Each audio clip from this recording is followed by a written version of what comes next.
So half-time here at the Etihad Stadium. Very good evening if you've just joined us. My name is Kel Spellman and it's his half-time in our League Cup tie against Liverpool, and it is all square. Manchester City 1 going ahead and then Liverpool coming back a little bit later in the form of an equaliser, so it is 1-1. All to play for in the second half.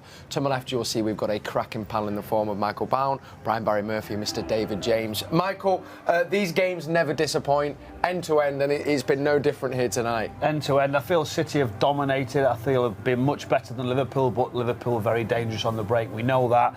Several chances. I feel like the tempo of the game's been really, really good. Cole Palmer getting into some good positions. Wonderful balls from Kevin De Bruyne that we go to expect, and Erling Haaland getting a goal. So had a little bit of everything, something for Pep Guardiola to go on and think about. But I think it's been a really sort of entertaining first half, considering we've had a gap.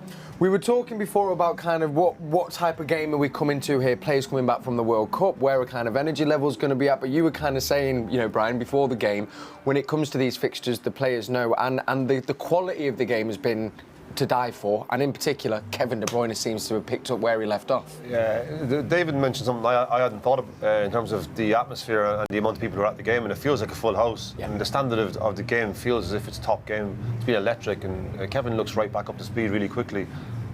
His cross at the end was sublime. It just feels like a high-end game where I think City have been exceptional in terms of the control and the chances they've created. But there's always that nagging sense that at any stage one of the front three for Liverpool can score. Which is kind of what happened, and we're going to kind of focus in on the goals in just a second. I mean, as we say, we have dominated, but Liverpool have had their chances as well, haven't they, David? Yeah, I think every player. I mean, Lewis, I thought, has been excellent as well in that first half. When you score early, the opposition aren't playing particularly well. Liverpool giving the ball away a lot. Then you get lulled into a false sense of security that the game's going to be easy. And I think that's what happened with Liverpool's equaliser. There was that moment where people were still in that kind of, we've got this under control. The only shot they've had on target, and it's 1-1. Yeah. But then, as we saw at the end there was a pick-up in the performance by City and looked much more dominant just before the whistle went. You could see right from the get-go, Brian, that City were going for that high press. I mean, particularly noticing Rico Lewis there was telling Akanji to come across when he goes forward. Same on that Cole Palmer side. And really, for the first 20 minutes, Liverpool couldn't deal with it. We were really against them, weren't we? Yeah, such an aggressive move and a show of intent from our guys, really, I think, to expose yourself on the last line and defend 3v3 against players like Salah, Nunez and Carvalho. But I thought the amount of times we regained the ball really high was testament to, I suppose, the mentality really and the aggressive nature. And some of the performance levels were exceptional, I felt, in the early stages of the first half. Yeah, and Riyad Mahrez as well. I mean, at times sprinting back and then sprinting forward. And actually, from that early pressure, there was a Cole Palmer chance, and then there was a goal. And I mean, who do we want to start with? Because of course, David mentioned again about the amount of times that Erling's off the ground with both feet is extraordinary. I don't know how you defend it, because I think Joe Gomez has got every right to not expect him to get to that ball first, but he just doesn't, extends that leg, and I think he's almost got to over-anticipate him. It's a funny thing. I mean, you'll experience in training. If you've got someone who is completely different to anything normal, you can't practice against it because you haven't got anyone who can replicate. No reference. That ball goes in. Gomez is thinking, right, it's going to come up about that high, and I'm going to have a challenge. He's in a good position. Then Haaland with his trademark off the air. I think he's got to get tight though, JMO. Do you know, when you have him, we talked about the youngsters before, just before about being touch tight with the Haaland, that you can't give him that space. You've got to be a bit more aggressive. But he just comes across. His run's so good. He's finished it. I think he's finished it with the sole of his foot. I mean, it's a finish that his run's so good though that he just attacks the space. That's I know obviously he's got the longest legs as well, and he gets into those positions. But it's a great finish. It was a great ball in as well. And actually, I think remember you saying as well in our pre-show. You know, actually, we saw it in the Abu Dhabi training camp. The movement from him is kind of that's the bit that catches the defenders out, because you just can't predict it. Yeah, I think there's almost an extra level of defending where you're going to have to practice against Erling, where you are touch tight, like Michael says.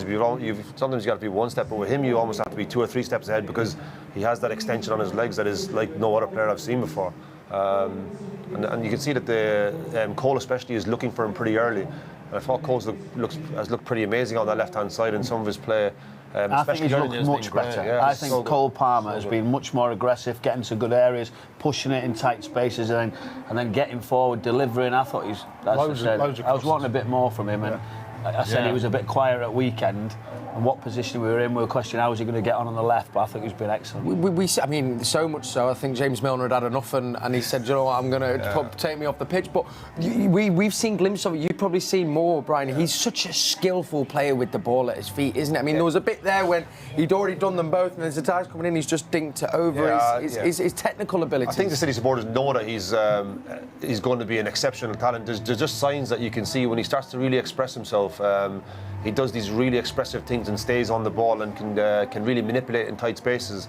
And there was one instance at the end where Kevin made an overlap, and I thought maybe a few months ago he definitely would have passed to him. But I thought it was quite refreshing to see him come inside and shoot himself. Yeah. Because he's a brilliant shooter. It just might be a sign that his personality. He'd be disappointed with his chance, though. Yeah. Oh, yeah, absolutely. With that left foot, was he not swing his right? I think he's. Because there was one earlier that he didn't use his right. I have said that to him across the before, pitch. but he's so good in his left. I've never seen him not hit the target with that type of chance. I think it's just circumstance that. Yeah, was it a bit rusty, maybe? He was early on in the game as well, wasn't it? He'll put it right. Then, of course, as well, we kind of said, was it the Liverpool goal? Do you think City will be disappointed with how they conceded that? We were saying there's slight lapse in concentration. Yeah, I mean, I can only assume, but we're watching the game and I'm watching Liverpool literally give the ball back. You're looking at it thinking, okay, I think I even referenced this could be 7 or 8 if they keep up like this.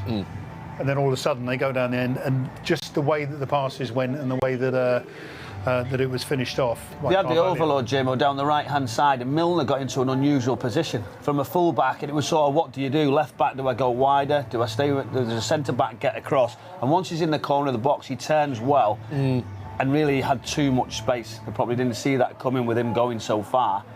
And then literally he picks the spot right at the edge of the area, no one with the runners and a good finish across. Well, that was the point. I mean, Carvalho had a lot of time, a lot of space to get the finish off. So I think they will be disappointed. But at the same time, given there's been a few chances for Liverpool, but given the dominance, I think, of City over the most of that 45 minutes, that's a little warning for them to go and play better in the second half. Hopefully so. And a quick word, I mean, he scored the goal, Carvalho, but more or less I felt Rico Lewis had the beating of him all the time, was so tight to him, and I think capping off a brilliant 45 minutes, seeing him on the inside, knocking around like a centre midfielder. It was great to see, isn't it? Yeah, well, I definitely will sound as if I'm biased, but I think he's been outstanding. I mean, especially his intensity in terms of his aggression, and he's won a couple of great challenges in the central area. Not quite sure on the goal. He'll definitely learn from that, because I think Carvalho's movement is quite exceptional in the box. He can ghost on the inside and finishes quite a lot. I'm not just sure it's him though on the goal. No. I don't think you can just blame him because you go plays on the left and it's absolutely. I just think I think the story of this game will be unless we get 2 or 3 goals to the good, there's always a chance that any of those players can score in an instant because they're that dangerous. Yeah, absolutely. He's looked comfortable taking the ball in those areas as well. And he got caught around the head in the corner. Don't know if you've seen it. And literally, a little kid, he got hurt, he stayed down, and he had this aggression. He thought, right, I'm up now. And I thought, go on then. And he went to go tight, and he thought, that's not going to happen to me. I'm going to. There seems to be an amazing energy amongst the supporters when he makes a challenge, and that's definitely one of your own players, isn't it? I think. Yes. It's quite inspiring for me to see the reaction of the supporters to every action that Rico does, because I guess it's what it's all about for us in the academy to put a player in that arena. I can say from us fans, there really is. It doesn't matter, who the name is. If we know they're, well, first of all from the academy, but when they're local lads as well, it just gives. It really does. There's nothing I think prouder than a fan to see that happening, especially when we know kind of how much investment has gone into the academy, and we now see the ability of these players. There's a conveyor belt on the way through, which is so exciting. I think the sense is he's added real value to the team performance tonight, so that would make him feel amazing, I think, at half time. Yeah, absolutely. Right, we've had some questions coming in from you guys on WhatsApp. Thank you for these. And this one came in from Alice. And Brian, I'll put it to you, because looking at lone players like McAtee, Delapin and Bete, of course, loved seeing them, she said, at the under-23s against Arsenal last season. But how do you explain what their role is going to be when they're going on loan moves, that they might not be playing every week, and kind of what they want to get out of that kind of move? Yeah, I think it's just to expose them to things that they haven't experienced before. I think they could sit here for the season and have certain spells of minutes from the bench, but they're going to be few and far between.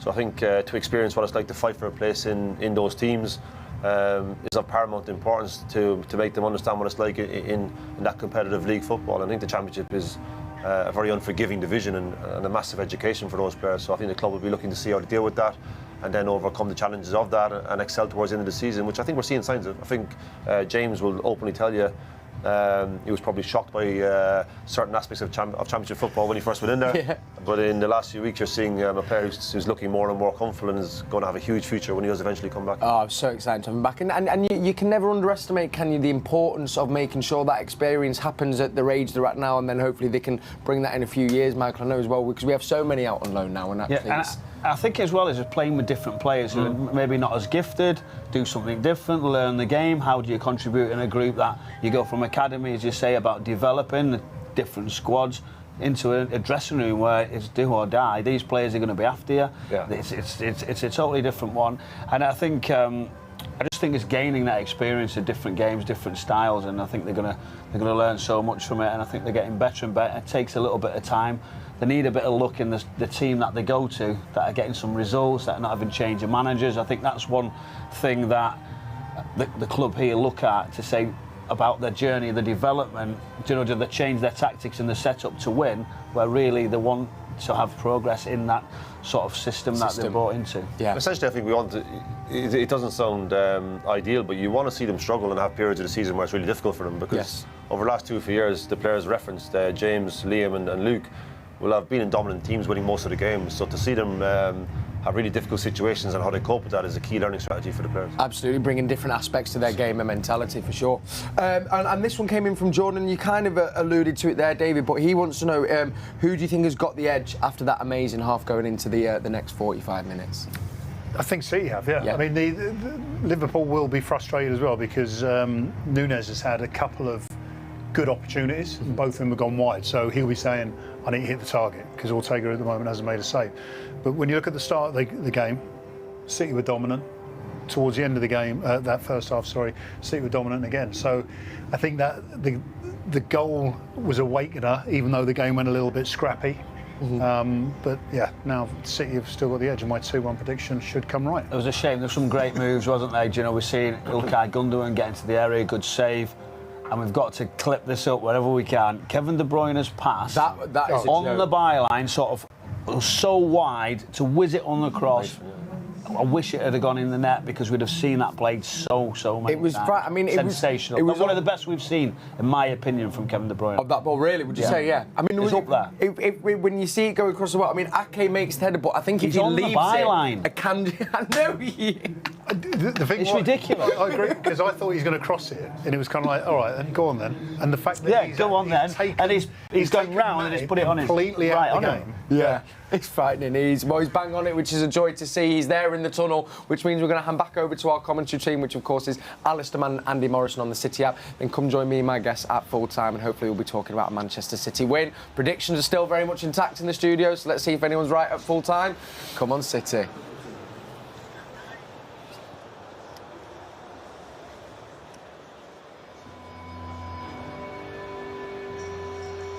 Welcome back to the Etihad Stadium.